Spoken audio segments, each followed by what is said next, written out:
Hoje é dia de React e vou reagir com vocês este vídeo e o de baixo desse do canal O Algoritmo da Imagem, porque ela fala de um tema bem interessante que é o mito, né, do enriquecimento, de você investir em enriquecer, esses coaches de finanças.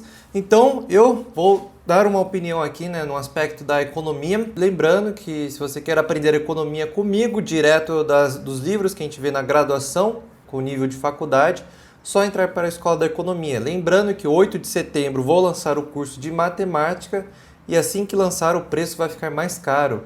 Então eu recomendo que entre antes na escola para aproveitar essa oportunidade, tá bom? Enfim, só contextualizando, este vídeo aqui ela fala sobre o mito da garagem, né, daquelas pessoas que construíram grandes impérios ou grandes empresas, começando da garagem, né? O caso da Apple, o caso da Casa TV, que ela menciona.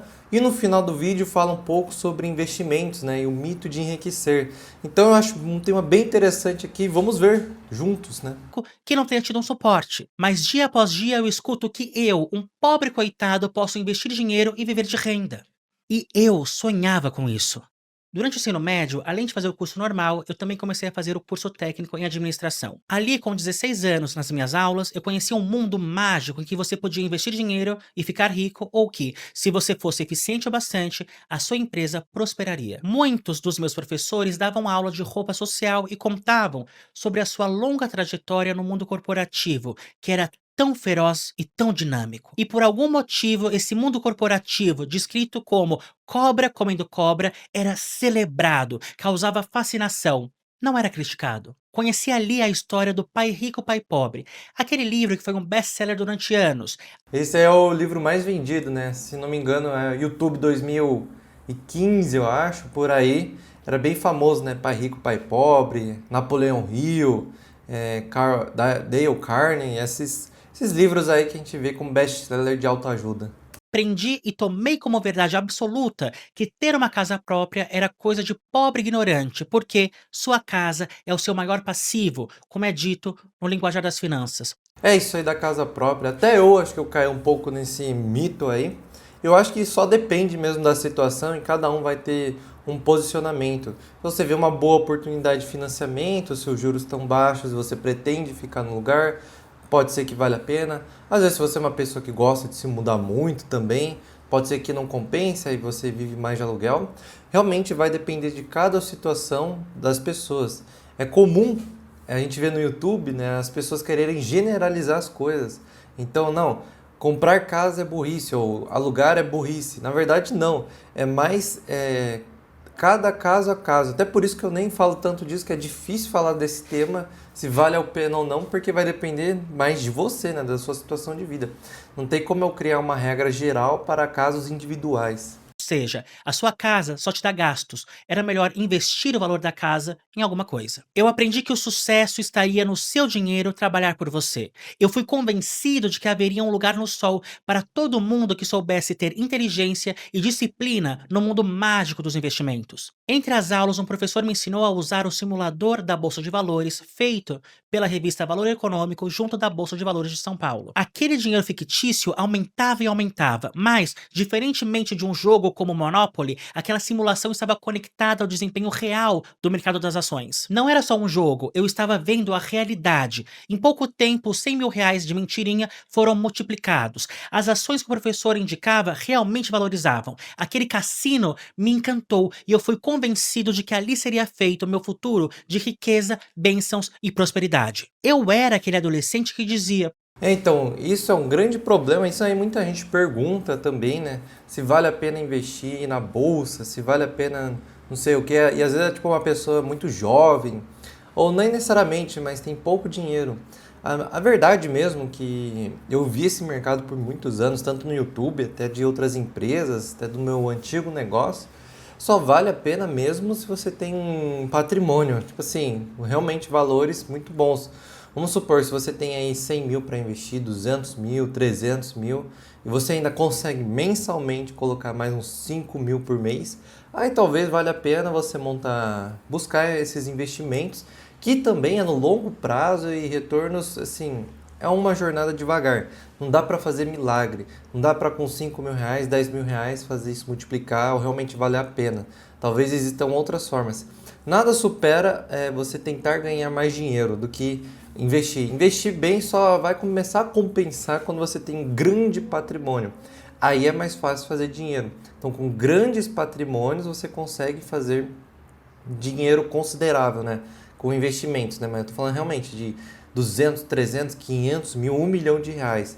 Agora, se você tem menos que isso e não consegue aportar e dependendo da sua condição de vida, você está no começo, não compensa, não vale a pena, é melhor investir em você, na educação, no seu negócio. Atualmente está me compensando mais eu investir no meu negócio do que tentar buscar investir, sei lá, em ações ou outras coisas que não faz nenhum sentido. Atualmente eu estou assumindo o risco de gastar aqui, entendeu? Gastar aqui, esse é o investimento, entendeu? Que as pessoas não vão à Europa se é só economizar R$ 300 por mês. R$ 300 naquele momento era quase metade do salário mínimo do Brasil. Mas é um discurso tão bonito, tão esperançoso, que é capaz de alimentar os nossos sonhos e mascarar a realidade. Era ensinado de forma tão simples como prosperar no capitalismo, como investir e economizar para ir para a Europa, que eu não percebia que ninguém da minha família tinha ido para a Europa. Até hoje, ninguém do meu núcleo familiar foi para a Europa, nem eu. Deus sabe como eu agradeço pela boa vontade daquele professor que me ensinava como ser rico. Ele estava me oferecendo o melhor conhecimento que ele tinha de como vencer no capitalismo depois de ter passado por tantas empresas de sucesso. Mas ele mesmo tinha um notebook quebrado e um carro Uno de mais de 15 anos. Todo o conhecimento que ele tinha sobre o funcionamento do capitalismo não servia de nada se os R$ 100 mil investidos que cresciam e cresciam eram de 20. Isso é um estudo interessante, se alguém conseguir fazer uma ideia que eu tive aqui, se alguém consegue mensurar realmente o quanto impactou esses vídeos, né, esse conhecimento aí financeiro e se realmente muitas pessoas conseguiram, né? Realmente se esses cursos fizeram as pessoas prosperarem, será que nesse prazo de 10 anos alguém conseguiu atingir isso, né? Claro que alguém consegue, mas estou falando qual que é a taxa de sucesso, né? Será que é tão grande quanto eles vendem, né? Será que é tanta gente assim? Ou talvez seja realmente a minoria da minoria. Talvez a pessoa que tenha um canal de investimentos consiga investir, porque é quase que automático, né? Se ela faz isso, ela consegue. Mas e quem não tem, né? E quem tem outras condições e quem não ganha tanto dinheiro assim? E no Brasil as pessoas, né, a maioria ganha menos que, sei lá, 2 salários mínimos. A maioria fica em torno disso aí. Então realmente é complicado. Eu tenho minhas dúvidas de quanto isso impacta mesmo, né? Quantas pessoas conseguem em relação comparado ao Brasil, né? Então acho que é realmente uma minoria de uma minoria. Não que isso seja um problema, na verdade, pelo contrário. Quanto mais gente enriquecendo e tudo mais, eu acho melhor, né? Mas assim, não é tanta gente quanto a gente pensa. Numa simulação muito realista. E eu não estou dizendo tudo isso à toa. Esse discurso continua até hoje. Não é raro no começo do ano a Ana Maria Braga, por exemplo, ensinar como ter um 14º salário no Natal. É só economizar 50, R$ 200 por mês. Tem meses que eu não tenho R$ 20. E contradizendo o pai rico, pai pobre, não importa quão descontrolado eu seja, se eu fosse uma apresentadora que ganha quase R$ 1 milhão só de salário, fora os milhões em publicidade, seria muito difícil eu acabar o mês com R$ 20 na conta. Tem um grande dilema assim das finanças pessoais, né? De fato, você ganha mais e às vezes se descontrolar é um problema, isso tem que resolver sim. Mas ao mesmo tempo, né, quem ganha muito dinheiro também fica mais fácil de fazer isso, né? Aí realmente vai da pessoa de se descontrolar, mas muito mais fácil poupar dinheiro quando você ganha, sei lá, R$ 20 mil do que quando você ganha 2 mil. Que às vezes é muito vendido que se você ganha 2 mil e não poupa, quer dizer que se você ganha 20 mil não vai poupar. Eu acho que não é bem assim também não. Eu acho que se você ganha 2 mil é difícil poupar. 3, 4 mil, 5 mil, assim, é difícil dependendo da condição, né? Se você tem filhos, gastos, pessoas que dependem de você, não dá pra fazer milagre. Você só tem que, sei lá, tentar sair dessa situação. Mas agora, se você ganha 30, 40 mil, claro, você vai subir seus gastos, claro, você não pode se descompensar, mas é muito mais fácil, o jogo fica mais fácil, isso aí é inegável, não é a mesma coisa. Né? Quem ganha 2 mil se não está poupando, não adianta ganhar 100 mil que não vai poupar. Isso aí é balela. Neste mesmo curso técnico de administração, eu conheci um querido amigo que se tornaria fundamental na minha vida. Alguns anos depois, ele resolveu ir para o Japão trabalhar como peão chão de fábrica. No passado, os brasileiros, descendentes de japoneses, começaram a ir para o Japão para fugir do fracasso econômico do nosso país. Lá, muitos em casal trabalhavam exaustivamente para juntar dinheiro e poder voltar aposentados para cá. Um pagava as contas e o outro economizava. Esse Isso é um fenômeno interessante, às vezes, quando é a imigração de outros países que estão mais produtivos, né, ou estão pagando mais, né, o capital remunerado, porque pensa, tudo é oferta e demanda. Então, às vezes, por exemplo, o Paraguai neste momento, né, muitos brasileiros estão indo para lá, porque tem maiores incentivos, seja a questão do imposto e tudo mais. E quando mais gente vai indo para lá, né, as oportunidades vão diminuindo, né? Então, talvez ainda haja oportunidades, vai indo, vai indo. Imagine se todos os brasileiros fossem para lá. Aí, tipo assim, ficou tranquilo lá, né, de oportunidades, todo mundo fez o que tinha que fazer e surgem novas oportunidades, né? Isso é oferta e demanda, né, lei do mercado e é assim que funciona mesmo na vida real, né? Você buscar as oportunidades. era o sonho do meu amigo e eu fiquei entusiasmado com a possibilidade de ele trabalhar lá e se aposentar antes dos 40. Hoje, quase 10 anos depois, ele teve uma rotina de 10, 12 até 14 horas por dia, mas ele não consegue voltar para o bairro pobre que ele nasceu e viver de renda, nem se ele fizesse da casa um cortiço. E eu estava tão entusiasmado há 10 anos atrás. Eu acreditava que era possível vencer. Eu fui convencido de que era possível chegar lá. Trabalhando, investindo, sendo disciplinado, o sucesso viria. Meu amigo percorreria uma trajetória difícil, mas teria sua recompensa. É a história de um bom cristão que sofre e é recompensado. Mas a realidade foi dura. Ele conseguiu a proeza de juntar uma quantia maior do que quase todos nós teremos guardada no banco. Mas ele não vai conseguir se aposentar daqui 10 anos também. Eu e ele norteamos as nossas vidas no mito de R$ 1 milhão. Eu fui convencido da possibilidade de sucesso. Isso me deu fé. Mas hoje eu sei, nós não vamos vencer. É daí que vem o meu pessimismo. Mas não desista dos seus sonhos. Invista dinheiro se você puder.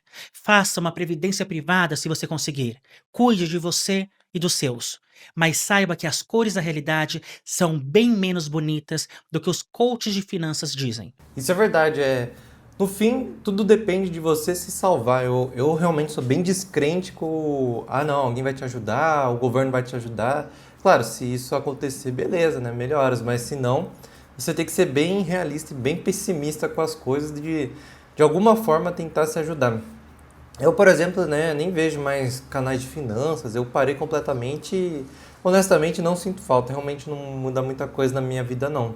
Mas realmente a gente tem que tentar buscar ganhar mais, tentar buscar investir, né? Previdência é uma opção, investimentos, né? Tesouro direto são boas opções, CDBs. Então, talvez se você quiser ir um pouco além, né? Quem sabe um Bitcoin, isso aí, tudo eu gosto muito. Mas, claro, nunca é com esse discurso, né? Viver de renda, né? Os fundos imobiliários para viver de renda, viver de renda. Viver de renda você precisa chegar nos milhões de reais. E para chegar em milhões de reais em um tempo relativamente curto, né? Talvez em 20 anos, algo do tipo, 10 anos, você tem que empreender ou, sei lá, ser um CLT Premium que ganha 30 mil por mês, ou algo do tipo, algo que você consiga investir, sei lá, 20 mil por mês, 30 mil por mês, aí sim você vai conseguir viver de renda daqui a alguns anos, ainda vai levar anos e anos e anos. Agora, cortando o cafezinho, cortando a pizza, algo assim, não vai fazer você viver de renda. Talvez ajude para você não se endividar. Isso é importante também, né? Não, vamos em patamares. Venderam esse sonho aqui, né, de R$ 1 milhão, 2 milhões de reais. Isso aqui é poucos casos, né? Que nem eu disse, você vai ganhar muito dinheiro.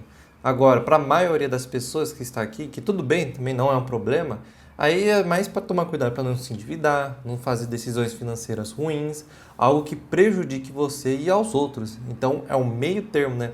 Nunca é preto no branco, sempre são escalas de cinza. Nós estamos aqui juntos há 6 anos. Eu estou há 6 anos te dizendo as coisas mais pessimistas do mundo. E você ainda volta quando eu faço um vídeo. Talvez a nossa amizade seja gostosa mesmo. Eu não te conheço, mas estou torcendo sinceramente pelo seu sucesso. Porque eu sei como a vida é dura e é difícil. E eu sei como é acordar todos os dias e se perguntar por que continuar e não ter de onde tirar forças. Mas você tem tido forças e tem feito o melhor que você pode. Eu tenho certeza disso. A nossa recompensa, então, deve ser o amor e as memórias que temos uns pelos outros. Isso rende muito mais do que R$ 1 milhão. O livro do Thiago Nigro se chama Do Mil ao Milhão Sem Cortar o Cafezinho, porque os coaches de finanças sempre mostram quanto você poderia economizar se parasse de tomar aquele cafezinho. De 5 em 5 reais, a fatura chega a 1.000. É claro que essas dicas são para quem toma um cafezinho na padaria. Muitos de nós não tem como tomar um cafezinho. Então são dicas para um público muito específico. Tudo é para um público específico, mas faz sentido. Vendo um vídeo que Max Geringer fez para o Fantástico há mais de 10 anos, ele ensinava como você poderia chegar a 1 milhão de reais depois de algumas décadas de investimento. Para isso, você só precisava justamente cortar gastos com um cafezinho e com pizza. No final da reportagem, Max Geringer te perguntava: mas o que você faria com 1 milhão de reais a mais? Ele mesmo responde: você comeria pizzas e tomaria cafezinhos. Então, É isso que importa no fim. E muita gente, isso é engraçado, quando eu vejo um vídeo de investimentos, né? Simulando como você vai fazer 100 reais, 200 reais virarem 1 milhão, 2 milhões daqui 30 anos, 20 anos. E assim, isso é a maior frenesi, maior loucura de simulação de investimentos, porque a pessoa pega lá, seria que está em 15%, vamos supor que você invista 100 reais todo mês, e todo mês você vai dobrando esse valor, daqui 30 anos você vai ter chegado em 4 milhões de reais, então comece e tal. Só que, cara, já tem um erro assim, econômico de previsão de juros, né? A pessoa considera que os juros é 15% todo ano, que não vai ter inflação, a inflação é constante, algo do tipo, e que todas as condições necessárias vão se manter. Realmente, o ceteris paribus da economia, que é tudo permanecido mais constante, aí as coisas acontecem. Só que, spoiler, né? As coisas não são constantes, né? Nem daqui a um mês as coisas são constantes, sempre vão mudando. Então, é difícil fazer essas simulações de tantas décadas que você vai sim chegar num grande montante se você poupar todo mês esse valor. Então, muito cuidado com isso também. pense sempre no seu futuro, porque o mundo é cão, mas viverei agora. Celebre a sua vida, as suas conquistas, os seus afetos. Deixe claro que você ama quem você ama, porque nós só temos uns aos outros. Os tempos ruins passam e os tempos bons também. Viva! Nós nunca teremos 1 milhão de reais. E tudo bem, quase ninguém tem. Então, se você puder, por que não pedir uma pizza hoje? É interessante aqui o vídeo, vou deixar aqui na descrição. Lembrando, né, se você quer aprender coisas de economia, né, é só entrar na escola de economia. Se quiser discussões, tem um grupo do WhatsApp aberto que eu deixei de graça aqui para qualquer um entrar, então entre lá. Mas bem interessante o vídeo, como eu disse, né, coloquei aqui minhas opiniões sobre investimentos, finanças, né, e esses momentos de vida. Vai depender muito de você, do seu momento de vida. No fim, tudo se resume a tentar ganhar mais, se você quer prosperar mais. Difícil mesmo quando se fala em atingir milhões investindo pouco.